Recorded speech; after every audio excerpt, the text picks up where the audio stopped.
आता है आपके अब प्रमुख संगीतकार, है ना। ऑनलाइन वालों को अभी प्रॉब्लम तो नहीं हो रही है किसी भी तरह की? चलिए देखिए ना, प्रमुख संगीतकार, प्रमुख संगीतकार की अगर हम बात करें तो देखिए मध्य प्रदेश में कुछ, अब हम आर्ट एंड कल्चर में इंटर कर चुके हैं, है ना। पहले हम प्रमुख संगीतकार पढ़ ले रहे हैं क्योंकि इस स्लाइड में वो एड ऑन था तो हम इसको यहीं पढ़ ले रहे हैं। तो देखिए संगीतकार की जब आप बात करते हो तो मध्य प्रदेश में जो संगीतकार रहे हैं तानसेन, तानसेन का नाम सबसे अग्रणी आता है। तानसेन जो थे उनका संबंध कहां से माना गया है? बेहट ग्वालियर से उनका जन्म माना गया था, है ना। आगरा में इनकी मृत्यु हुई है और इनका जो मकबरा है वो कहां बनाया गया है? ग्वालियर में मोहम्मद गौस के मकबरे के पास, जो इनके गुरु थे। उसके बाद इनका मूल नाम था रामतनु पांडे या तन्ना भी इनको कहा जाता था। इनके पिता थे मकरंद पांडे, ठीक है। इनके संगीत गुरु स्वामी हरिदास जो कि वृंदावन के थे, ये इनके संगीत गुरु थे।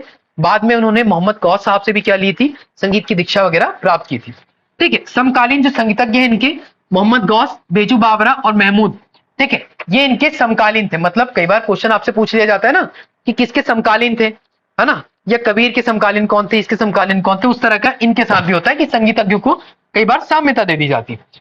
देखिए राजाश्रय और संरक्षण इनको दिया था दौलत खान ने, जो कौन था? शेरशाह सूरी का पुत्र था। कालिंजर के राजा रामचंद्र, मुगल सम्राट अकबर जो नवरत्नों में से एक थे, है ना, उनके यहां बाद में गए। देखो सबसे पहले इनको राजाश्रय किसने दिया? दौलत खान ने दिया था। और दौलत खान आपको पता है कि इन्होंने, दौलत खान जो थे शेरशाह सूरी के पुत्र थे। आपको पता है कालिंजर का जो अभियान हुआ था, है ना, 1545 के पास की जो घटना है ना, इस समय आपके शेरशाह सूरी चले गए, उसके बाद शासक बनाए गए इनको। इनके बाद इन्होंने क्या किया? राजा जो रामचंद्र थे उन्होंने कालिंजर का किला जो था उसको खरीदा था। जो रीवा के राजा थे आपके बघेलखंड वाले, उन्होंने कालिंजर वाला जो क्षेत्र था ना, जो आपका किला, उसको खरीदा था। उसके बाद वहां पे तानसेन की भी बहुत ज्यादा ख्याति फैली रीवा और वो वाले क्षेत्र में। इसकी खबर मिली किसको? अकबर को। जब अकबर को एक खबर मिली कि एक ऐसा व्यक्ति भी है जो कि गायन शैली के माध्यम से क्या करता है, जो दीपक राग और अन्य राग होती है ना, कहा जाता है कि ऐसा गायन गाया जाता है कि भाई आग लग गई, चिंगारी उड़ जाती थी, है ना, बारिश हो जाती थी, ऐसे ऐसे राग होते हैं। आपने नाम सुना होगा ना, अलग अलग समय कालखंडों में अलग अलग रागों को गाया जाता है, अलग अलग रागों को क्या किया जाता है? प्रैक्टिस किया जाता है। तो वहां हमें देखना था कि अकबर ने क्या किया? जलाल नामक एक व्यक्ति को पहुंचाया और उन्होंने कहा कि ऐसे व्यक्तित्व को तो हम भी देखना चाहेंगे, ऐसे व्यक्तित्व का प्रदर्शन आप हमारे सामने भी कीजिए, इनका संगीत हम भी सुनना चाहेंगे। जब इनके संगीत सुनने के लिए इनको बुलाया गया अकबर के द्वारा, तो वो गए और इनके द्वारा फिर क्या किया गया? अकबर के द्वारा उनको अपने नवरत्नों में स्थान दिया गया तानसेन को। पहले इनका नाम था रामतनु पांडे तन्ना, बाद में इनका नाम क्या हो गया? तानसेन हो गया था, ठीक है। इन्होंने 2 संगीत ग्रंथ भी लिखे, संगीत सार और संगीत राग माला, ठीक है। उसके बाद संगीत विशिष्टता इनकी क्या थी? तो ध्रुपद गायन जो शैली थी, दीपक राग, मेघ मल्हार, दरबार, कनाड़ मिया, है ना, कानड़ा मिया की मल्हार, कानड़ा और मिया की मल्हार, ये बहुत इंपॉर्टेंट है सारी, ठीक है। मिया की टोडी, मिया का सारंग, ये सारी की सारी रचनाएं इनके द्वारा की गई थी। तो देखिए तानसेन के बारे में आपने क्या क्या देखा? तानसेन बेहट ग्वालियर से थे। आगरा में इनका क्या हुआ है? जन्म हुआ है, मतलब सॉरी, आगरा में इनकी मृत्यु हुई है, बेहट ग्वालियर में जन्म हुआ था। फिर आपने ये देखा रामतनु पांडे या तन्ना इनका बचपन का नाम था। इनके जो गुरु थे वो हरिदास और एक और गुरु थे मोहम्मद गौस, और इनका जो मकबरा बनाया गया मोहम्मद गौस के बाजू में ही बनाया गया। बेजू बावरा इनके समकालिक थे और महमूद भी इनके समकालिक। इनको राजाश्रय कुछ लोगों ने दिया, उसमें दौलत खां पहला नाम आता है जो कालिंजर के उस समय के शासक थे। फिर रामचंद्र जिनने कालिंजर का किला खरीद लिया, तो उसी समय सब घटनाक्रम चल रही थी। रामचंद्र के दरबार से एक नाम आते हैं, एक व्यक्ति आते हैं, कौन? अपने जलाल नामक व्यक्ति, और वो कहां लेके चले जाएंगे? अकबर के पास ले जाएंगे, ठीक है, जलाल खां। फिर अकबर के पास उन्होंने क्या किया? नवरत्नों में शामिल हो गए, 2 ग्रंथ लिखा, संगीत सार, संगीत रागमाला, और इन्होंने कुछ गायन इनके शैली को लिखे थे जिसमें ध्रुपद गायन की, दीप राग शैली, मेघ मल्हार, दरबारी, कानड़ा, मियां की मल्हार, मियां की टोडी और मियां का सारंग, ये सारी चीजें इनके द्वारा लिखी गई थी। नेक्स्ट अब हम देखते हैं तानसेन के संबंध में और क्या है। देखिए तानसेन के संबंध में है कि अभी तानसेन समारोह जो बनाया गया है 98, याद रखिएगा, 98वां संगीत समारोह बनाया गया तानसेन का, है ना। तानसेन समारोह 19 से 23 दिसंबर 2022 में, जो अभी दिसंबर गया है लास्ट में, अब अगला समारोह नेक्स्ट दिसंबर में। अभी जो दिसंबर में लेटेस्ट वाला गया है वो उसमें कौन सा नंबर का था? 98 नंबर का समारोह था आपका, ठीक है। ये 1924 से मनाया जा रहा है। संगीत शिरोमणि है ना, आपको पता है प्रत्येक वर्ष मनाया जाता है ग्वालियर में। भव्य आयोजन किया जाता है। ये देख रहे हैं आप आयोजन, ऐसे भव्य आयोजन होता है प्रॉपर तरीके से। क्या होता है वहां पे सम्मान भी दिए जाते हैं, बहुत सारे वहां पे गायन होते हैं, शैली होती है, जो जो अलग अलग यहाँ पे सारी चीजें कराई जाती है। उसके बाद प्रतिवर्ष ग्वालियर में 1924 से मनाया जा रहा है ना। बेहट गांव के पास हर साल दिसंबर महीने में ही आयोजन होता है ना। 4 दिवसीय आयोजन है, 4 दिवस में होता है, मतलब कि 4 दिन तक ये इवेंट चलता होता है। इसमें अलाउद्दीन खां, याद रखिएगा, जो तानसेन समारोह है इसको अब सेलिब्रेट कौन कराता है, ये बहुत इंटरेस्टिंग है। आपको पता है ऑप्शन में पूछ लिया जाएगा तानसेन जो समारोह है वो कौन करवाता है, तो वो कराती है आपकी अलाउद्दीन खां संगीत अकादमी एवं संगीत अकादमी। ठीक है, अलाउद्दीन खां अकादमी, संगीत अकादमी और सांस्कृतिक विभाग मध्य प्रदेश। चलो सांस्कृतिक विभाग तो तब भी मान लिया आपने, लेकिन संगीत अकादमी को आप इस तरह से देखते हैं। बात करते हैं कि अकबर जो तानसेन थे इन्होंने किसका आविष्कार किया, तो रबाब नामक जो यंत्र होता था, वाद्य यंत्र, इसका आविष्कार भी इनके द्वारा किया गया था। नेक्स्ट अलाउद्दीन खिलजी। अलाउद्दीन खिलजी को आप देखते हैं, ये जो अलाउद्दीन खिलजी साहब थे इनके बारे में हमें पढ़ना है। ठीक है, सबसे पहले हम बात करते हैं अलाउद्दीन खिलजी की। तो अलाउद्दीन खिलजी के बारे में कुछ विशिष्ट तथ्य हैं, उनको देखते हैं। देखिए अलाउद्दीन खिलजी जिनका जन्म कहीं और हुआ था और बजा सरोद कहीं और रहे थे। ठीक है, अलाउद्दीन खिलजी ये व्यक्तित्व है, ये सरोद वादक थे। ठीक है, इनका जन्म कहां हुआ था, तो त्रिपुरा, जो तत्कालिक समय में किसमें था, बांग्लादेश के समीप था, वहां के शिवपुर में हुआ था, है ना। इनकी मृत्यु कहां हुई है, मैहर में। 1972 में मैहर सतना में इनकी क्या हुई है, मृत्यु हुई है। ये दिख रही है आपको मां शारदा, इनके चरणों में इनका देहावसान हो गया। उसके बाद इनके माता पिता या फैमिली मेंबर्स की अगर हम बात करें तो साधु मां, इनके पिता थे साधु खां, हर सुंदरी देवी, अली अकबर खां पुत्र सरोद वादक, अन्नपूर्णा देवी पुत्री, ये सब इनकी फैमिली बैकग्राउंड था। नेक्स्ट संगीत गुरु हाबू दत्त। इनके जो संगीत गुरु थे वो थे कौन, हाबू दत्त थे। ठीक है, जो विवेकानंद जी के बड़े भाई इनको कहा गया है। उस्ताद वजीर खां भी इनका नाम आता है, एक अलग उनके जो संगीत गुरु थे। उसके अलावा राजाश्रय इनको जो दिया था वो दिया गया है ब्रजनाथ सिंह के नियंत्रण में। ठीक है, जो रीवा के महाराज थे ब्रजनाथ सिंह, इन्होंने निमंत्रण दिया था कि आप आइए और यहाँ पे संगीत साधना कीजिए। ठीक है, ये आई होप आपको समझ में आया होगा पूरा का पूरा, है ना। इसको एक बार जल्दी से समराइज करते हैं। अलाउद्दीन खां, इनका जन्म कहां हुआ था, त्रिपुरा में, सरोद बजाते थे। ठीक है, उसके बाद इनकी मृत्यु कहां हुई, मैहर में। उनके माता पिता के बारे में आप पढ़ लेना, संगीत गुरु हाबू दत्त थे और उस्ताद वजीर खां। राजाश्रय किसने दिया था, रीवा के महाराज ब्रजनाथ सिंह। ठीक है, उसके अलावा हम देखते हैं संगीत अकादमी, जो अलाउद्दीन खां संगीत अकादमी है मैहर में, उसकी स्थापना 1979 में की गई थी, है ना। मैहर बैंड की स्थापना की गई है इनके द्वारा। मैहर बैंड का मतलब ये जो लोग है ना, बैंड आपके जैसे बैंड पार्टी होती है उसी तरह ये बैंड है। ठीक है, इस बैंड में भी आयोजन किया जाता था मैहर बैंड में। और इन्होंने आविष्कार किया है रबाब का, सॉरी नल तरंग का। रबाब का आविष्कार किसने किया था, तानसेन ने, है ना। जो अलाउद्दीन खां इन्होंने नल तरंग। देखिए नल तरंग एक ऐसा इंस्ट्रूमेंट होता है, आपकी जो गोली है, बंदूक रहती थी लंबी 2 बोर की गन, उस गन के जो पार्ट्स होते हैं ना, उन पार्ट्स को मिला के ये बनाया जाता है नल तरंग, और इस पे बजाया जाता है। ठीक है, नल तरंग को बजाया जाता है, इससे बहुत प्यारा म्यूजिक निकलता था। इसका आविष्कार इनके द्वारा किया गया। फिर हम बात करते हैं इनके बारे में और क्या क्या चीजें। तो देखिए इनके 2 शिष्य थे जो अलाउद्दीन खां के, पंडित रविशंकर, इनका आपने कई बार नाम सुना होगा, सितार वादक पंडित रविशंकर, और पन्नालाल घोष बांसुरी वादक। 2 लोगों के स्पेशली नाम आते हैं। देखिए बांसुरी का जादूगर पन्नालाल घोष को कहा जाता है। आपके आर्ट एंड कल्चर में, जब आप नेशनल आर्ट एंड कल्चर भी पढ़ते हैं, उसमें भी आपको पन्नालाल घोष आते हैं। ठीक है, इनने क्या किया था, बांसुरी का जादूगर इनको बोला जाता था। ठीक है, आजादी की लड़ाई में रहे ये, है ना। और इनकी बांसुरी जो होती थी ना, 32 इंच की बांसुरी बजाते थे, सोचो आप, 32 इंच की बड़ी सी बांसुरी बजाते थे। फ्लूट के आर्टिस्ट थे बहुत बड़े, जो फ्लूट बोलते हैं ना आप लोग बांसुरी के, उसके आर्टिस्ट थे ये, है ना। अलाउद्दीन खां के शागिर्द थे, आपको पता है, ए बंगला बने न्यारा और मोहे पनघट पे नंदलाल। जो आप वो गाना सुनते हो ना, मोहे पनघट पे नंदलाल, वो एक राइमिंग आती है, वो फ्लूट के साथ बहुत प्यारी है। ठीक है, उसको आप सुनना। तो ये इन्होंने कंपोजिशन उसकी दी है सारी। कई बार आप लोगों ने इंस्ट्रूमेंटल सुना है, जो आप लोग इंस्ट्रूमेंटल सुनते हैं ना, तो उसमें बहुत सारे म्यूजिक इसमें निकलते हैं, जहां पे आप देखते हो कि भाई इसका म्यूजिक आया और इसका, है ना। नेक्स्ट है सितार वादक, जिनका नाम आता है, वो कौन है आपके, रविशंकर, पंडित रविशंकर, है ना। इनको भारत रत्न भी प्राप्त हुआ, इनके शिष्य को, पंडित रविशंकर को भारत रत्न से भी नवाजा जा चुका है। उसके बाद उस्ताद हाफिज अली खां। उस्ताद हाफिज अली खां जो थे, ये ग्वालियर राजघराने से संबंध रखते थे। संगीत गायन की ध्रुपद, ख्याल और ठुमरी मेल, ठीक है, ये जो शैली होती थी, इस शैली का ये करते थे। इस शैली का क्या करते थे ये, मतलब इस शैली को मूल रूप से चलाने का काम करते हैं, ठीक है। उसके बाद राजाश्रय संरक्षण इन्होंने किसको दिया था, महाराजा माधवराव सिंधिया, है ना, और जीवाजीराव सिंधिया, दोनों ने ही इनको क्या किया है, राजाश्रय संरक्षण दिया था, ठीक है। नेक्स्ट आते हैं पंडित रविशंकर। इनका जन्म 1862 में ग्वालियर में हुआ है, ठीक है। पंडित रविशंकर, इनके पुत्र पंडित जो पुत्र थे इनके कृष्णराव, है ना, इनकी स्मृति में उन्होंने क्या किया है, शंकर गंधर्व संगीत महाविद्यालय की स्थापना ग्वालियर में की है। देखो पिता पुत्र की जोड़ी जो है ना, दोनों संगीतज्ञ हैं और दोनों का संबंध कहां से है, ग्वालियर से, इतना आपको याद रखना है। क्वेश्चन आपसे डायरेक्ट पूछ लिया जाएगा, उस्ताद हाफिज अली खां का संबंध किस राजघराने से, तो आपको बताना है कि ग्वालियर राजघराने से। फिर पंडित शंकर राव का संबंध कहां से है, तो ग्वालियर से है, ठीक है। ग्वालियर में इनके नाम का क्या है, एक संगीत महाविद्यालय, जिसको बनाया किसने, इन्हीं के पुत्र ने, जिनका नाम आता है कृष्णराव पंडित, ठीक है। Kumar Gandharva, very interesting.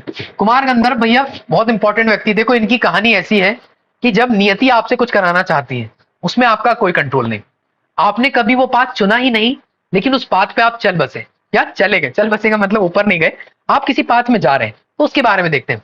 इनका जन्म हुआ था 1924 में, है ना, और इनकी मृत्यु हुई है 1991 में। इनका जन्म स्थान जो था सुलेमानी ग्राम, बेलगाम, कर्नाटक। देखो बेलगांव में इनका जन्म हुआ, कर्नाटक। कभी इन्होंने बचपन में सोचा ही नहीं होगा कि मैं कभी देवास आऊंगा, सोचा होगा, कभी नहीं सोचा, है ना।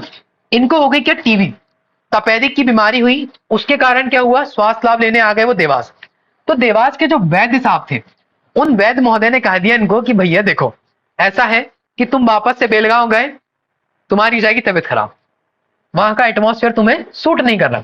आप लोग कहते हो ना कभी कभी कि हवा पानी बदल लेना चाहिए तो अच्छा लगेगा, तो हवा पानी ऐसी बदलो कि अब भैया देवास में रहना होगा तुमको। अब उनने सोचा कि देखो बार बार गोली खाने से तो अच्छा है दवाई खाने से, देवास में ही बच जाते हैं यार, छोटा मोटा काम भी मिल जाएगा, कुछ चीजें भी बन जाएगी, तो ये देवास में रहने लगे। इनका पूरा नाम था शिवपुत्र सिद्धरमैया कोमकली। ये क्वेश्चन पूछा गया है। संगीत रचनाएं इनकी कौन कौन सी थी, अनुपम, अनुपराग विलास, त्रिवेणी गायन, दो इनकी संगीत रचनाएं थी। इनके उपनाम थे संगीत का कबीर, क्रांतिकारी संगीतकार, दो नाम आते हैं, संगीत का कबीर और क्रांतिकारी संगीतकार। विशेष क्या आता है, महात्मा गांधी के जीवन दर्शन को संगीतमय ध्वनि में क्या किया, पिरोकर गांधी मल्हार प्रस्तुत किया था। देखिए इन्होंने न केवल गांधी जी को, बल्कि बहुत सारे ऐसे क्रांतिकारी थे जिनके लिए इन्होंने क्या, मल्हार की रचना की, उनके लिए रचनाओं की रचना की, मतलब उनके लिए संगीतों की रचना की। जो अच्छा काम करते थे उनके प्रति लगता था कि यार इनके ऊपर भी कोई हम क्या करें, अब संगीत बनाए, ठीक है, ऐसा काम इनके द्वारा किया गया। तो इनकी बड़ी इंटरेस्टिंग स्टोरी थी। कुमार गंधर्व, बेलगांव कर्नाटक में जन्म हुआ, टीबी का इलाज कराने आए, इलाज कराने आए तो वैद्य जी की सलाह पर ऐसे आए कि यहीं बस गए। यहाँ बसे तो संगीत साधना चालू कर दी, जीवन यापन करना स्टार्ट कर दिया। यहाँ की जलवायु जब अच्छी लगने लगी, तपेदिक की बीमारी भी दूर हो गई, ठीक है। संगीत और रास इतना आया कि बाद में सारे मल्हारों की रचना की, जिसमें गांधी मल्हार, है ना, संगीत का कबीर भी इनको कह दिया गया, क्रांतिकारी संगीत भी इनको कहा गया, ठीक है, याद रखिएगा ये चीजें। नेक्स्ट इसके बाद आता है राजा भैया पुंछ वाले। देखिए जो राजा भैया थे, इनके माता पिता थे पुंछ के जागीरदार, ठीक है, पुंछ के जागीरदार थे। तो अपने संगीत पुस्तक इन्होंने जो लिखी है मालिका, इसकी रचना भी की है इन्होंने। देखो पुंछ के जागीरदार थे ना, इसलिए नाम लगाया जाता है पुंछ वाले। मैं इस पे नाम इसलिए बता देता हूँ, सबसे पहले जो लोग पढ़ते हैं तो उनको लगता है यार राजा भैया पुंछ वाले, है ना। आपने कई बार नाम सुना होगा, ज्वेलरी शॉप की दुकान पे आता है कामठी वाले, है ना। जैसे एक व्यक्ति है हमारे वहां पे शॉप है स्थानीय लेवल पे, उनकी दुकान का नाम है मतलब कामठी वाले, मतलब वो कामठी वाले हैं, सोने चांदी वाले, सुनार। वो अपनी जगह को क्या करते हैं, आइडेंटिफाई करते हैं। आपने कई बार नाम सुने होंगे ना, सराफा इंदौर वाले, है ना, या फिर बोल देते होंगे कि देवास के सुनार है, सराफा में दुकान है, देवास वाले, ये वाले। तो उसी तरह ये पुंछ वाले नाम लगाते हैं। देखिए ग्वालियर राजघराने से इनका संबंध था। पूरा नाम इनका था बालकृष्ण आनंदराव आल्टेकर, बालकृष्ण आनंदराव आल्टेकर, राजा भैया इनको बोला जाएगा अभी, ठीक है, क्योंकि इनके पूर्वज झांसी के पुंज में रहने वाले थे, इसलिए इनको पुंज वाले बोल दिया जाता। इनकी पुस्तक का नाम था मालिका। उनके द्वारा रचित 7 संगीत पुस्तकों में तान, संगीतोपासना, तुमरी, है ना, तारंगिनी प्रसिद्ध है। इन्होंने 7 संगीत की पुस्तकें लिखी, जिसमें से कि तान, संगीतोपासना, तुमरी, संगीत, तार संगीत ही प्रसिद्ध है, ठीक है। इन्होंने संगीत नाटक अकादमी पुरस्कार दिया गया है। इनको क्या दिया गया है, संगीत नाटक अकादमी पुरस्कार दिया गया। देखिए जो संगीत नाटक अकादमी पुरस्कार था, उनसे भी राजा भैया को नवाजा गया। राजा भैया की आपको इमेज दिख रही है प्रॉपर, थोड़े ब्लरी फॉर्म में है, ऐसी इमेज मिली है इनकी, ठीक है। नेक्स्ट राजा चक्रधर सिंह। देखिए ये जो व्यक्ति है ना, ये बिल्कुल इसको बोल सकता वन मैन आर्मी जैसे आप कह सकते हो, ठीक है। इनके बारे में क्या आता है, इनका जन्म और मृत्यु आप देख लेना, है ना। छत्तीसगढ़ की जो रायगढ़ रियासत थी, इस रायगढ़ रियासत के राजा थे, ठीक है। ये कुशल तबला वादक, संगीतकार, नृत्य के व्यक्ति थे, मतलब संगीत वादक भी थे, तबला भी बजाते थे, नाचते भी थे, मतलब सब कुछ करते थे। लोग नहीं होते जैसे आप लोग हो, आप लोग डांस में भी फर्स्ट हो, एक्टिविटी में भी फर्स्ट हो, पढ़ाई में भी फर्स्ट हो ना, सभी चीजों में। तो इस तरह की जो आपकी अट्रैक्टिव पर्सनालिटी है, तो वो लोगों को ये सारी चीजें भाती है ना। तो उसी तरह की अट्रैक्टिव पर्सनालिटी किनकी थी? आपके संगीत सम्राट राजा चक्रधर सिंह की। इनके समय में रायगढ़ गणेश पूजा उत्सव में देश भर में कलाकार एकत्रित होते थे। देखो, जब ये राजा थे उस समय ये गणेश उत्सव मनाते थे। आपको पता है कि 1916-17 के बाद से, मतलब तिलक जी के जो प्रभाव आने के बाद क्या हुआ था, हमने देखा था कि बहुत सारे उत्सव को मनाना चालू कर दिया गया था। याद है 1890-92 के आसपास की घटना थी, 94 की। फिर बाद में क्या हुआ था कि तिलक के प्रयास से शिवाजी उत्सव, गणेश उत्सव मनाया जाने लगा। तो धीरे धीरे बढ़ के ये उत्सव क्या होने लगे थे, हर जगह फैलने लगे। तो यहाँ पे भी बहुत बड़े स्तर पे गणेश उत्सव मनाते थे। और गणेश उत्सव में क्या करते थे, आपके यहाँ ऑर्केस्ट्रा होता है, ऑर्केस्ट्रा देखो गांव में जाओगे ना, वहां ऑर्केस्ट्रा लगाया जाता है। या फिर क्या होता है एक और देवी जागरण, अभी चल रहे हैं देवी जागरण वगैरह, इस तरह के आयोजन होते थे। तो गणेश उत्सव में बहुत सारे लोग क्या करते थे, ऑर्केस्ट्रा लगाते थे या फिर देवी जागरण करते थे। तो इनके यहाँ पे एक बहुत बढ़िया काम था कि पूरे देश के जितने विशिष्ट कलाकार होते थे ना, उनको बुलाया जाता था। संगीतकार भी आते थे, नर्तक भी आते थे, और सारे के सारे यहाँ पे क्या करते थे, अपनी प्रस्तुति देते थे। इस उत्सव में गणेश मेला के नाम से जाना जाता था उस समय तक। फिर जब इनकी मृत्यु हो गई तो इनकी स्मृति में इसको बना दिया गया राजा चक्रधर समारोह। राजा चक्रधर समारोह, जैसे मोदी जी हैं, बहुत अच्छे हैं, है ना। भगवान न करे कभी उनको कुछ होगा भविष्य में, है ना, क्योंकि जो आया है वो तो जाएगा, उसमें नो डाउट। तो जब वो जाएंगे तो उनके नाम पे कितने सारे इवेंट होने वाले हैं। उनके जीते जाइए आपने एक स्टेडियम का नाम रख दिया, अभी नरेंद्र मोदी स्टेडियम होता है ना, उस तरह का आप उनको रिनोन करोगे। तो वैसे ही काम इनके साथ किया गया, ठीक है। फिर इसकी शुरुआत 1985 से की है ना। 10 दिवसीय सांस्कृतिक कार्यक्रम होता है, पूरे 10 दिन चलता है। इसमें महाराजा चक्रधर सिंह रायगढ़ रियासत के राजा थे, आपको पता है ना। ये सम्राट के साथ साथ इनने ग्रंथ लिखा था ताल तोय निधि, ताल तोय निधि, जो आज भी कलाकारों के बीच बहुत सम्मान से याद किया जाता है, ठीक है। इसके अलावा क्या थे, सर्वमान्य नाम सर्वस्वनामा नामक ग्रंथ की भी रचना इन्होंने की है, जो स्वर के संबंध में जानकारी आपको प्रदान करती है। और एक और ग्रंथ है इनका राग रत्न मंजूषा ग्रंथ। 3 ग्रंथों को आपको देखना है, इनको बस इन मेमोरी में रखिए। ज्यादा डेप्थ में अगर क्वेश्चन आएगा तो यहाँ से क्वेश्चन बनेगा, अदरवाइज क्वेश्चन आपके यहाँ से कंप्लीट हो जाता है, ठीक है। ये आपका सांस्कृतिक कार्यक्रम होता है इस तरह का वहां आजकल डिजिटल, है ना। पंडित कार्तिक राम, पंडित कार्तिक राम का संबंध बिलासपुर से है। नृत्य सम्राट के रूप से आप इनको जानते हैं, ठीक है, बहुत अच्छा नृत्य करते हैं नृत्य सम्राट के। अमजद अली खान साहब ग्वालियर से संबंध रखते हैं, है ना, विख्यात सरोद वादक है ये। आपको पता है कि सरोद बजाने में बहुत सारे लोगों ने हमारे यहाँ क्या थे, हस्तशिल्प लोग थे। इसके पूर्वज ने ही सरोद का, इनके जो पूर्वज थे उन्होंने ही क्या किया है, इसका आविष्कार किया है, जो अफगानी रबाब बोला जाता है। और रबाब का आविष्कार किसने किया था, तानसेन ने। हमने पढ़ा है ना, तानसेन ने भी रबाब का आविष्कार किया, अलग अलग इंस्ट्रूमेंट, है ना। इनके पिता थे हाफिज अली खान ने, हाफिज अली खान से इन्होंने क्या किया है, शिक्षा प्राप्त की, और इनको पद्म विभूषण 2001 में मिला है। देखिए अहमद अली खान साहब ग्वालियर से संबंध रखते हैं, सरोद वादक थे। इसके साथ ही साथ सरोद का अफगानी जो रबाब वाला जो टाइप है इनका, देखो सरोद के भी बहुत सारे टाइप होते हैं, एक इंडियन टाइप होगा, अफगानी टाइप होगा, आपने उसमें कुछ मॉडिफिकेशन कर दिया, आपका टाइप बन गया। मेरा मन किया मैंने उसमें क्या एक लकड़ी लगा दी अलग से, अब मैंने बोला ये शुभम वाला टाइप है। हो सकता है ना आपने अपना नाम लगा के बना दिया, तो हर व्यक्ति अपना नाम लगा के क्या करता है, थोड़ा थोड़ा उसमें डिस्क्रिमिनेशन करता है। तो उसी तरह की चीजें यहाँ पे हुई थी। नेक्स्ट बात करते हैं आमिर खान साहब। देखो आमिर खान साहब का जो इमेज आपको दिख रहा है, ये इंदौर से थे, ये मोस्ट इंपॉर्टेंट है, इनसे क्वेश्चन भी पूछा गया है। आमिर खान साहब, पहली बात तो आमिर खान का संबंध कहां से है, इंदौर राजघराने से, इंदौर से, ठीक है। सारंगी और वीणा वादन इन्होंने अपने पिता से ही सीखी। उसके बाद इंदौर राजघराने के जन्मदाता के रूप में ही जाने जाते हैं। इस प्रकार ख्याल गायकी में मंद मंद गायन, देखो ख्याल गायकी ये सब क्लासिकल गायकी होती है, आप लोग सुनते हो ना, ख्याल गायकी, राग मल्हारी, ये जो लय और आलाप लेके गाया जाता है, तो उसमें आपको लगता होगा यार क्या ही गा रहे हैं, क्या हो रहा है, तो वो सारे काम इसमें आप प्रमुख रूप से देखते हैं, ठीक है। पद्मश्री और पद्म विभूषण से इनको नवाजा गया है। उसके बाद तराना की खोज, बिहार के संगीत नाटक परिषद फेलोशिप, इनको ये सब मिली है, ठीक है। और भारत सरकार ने इन्हें संगीत नाटक अकादमी पुरस्कार 1967 में प्रदान किया था।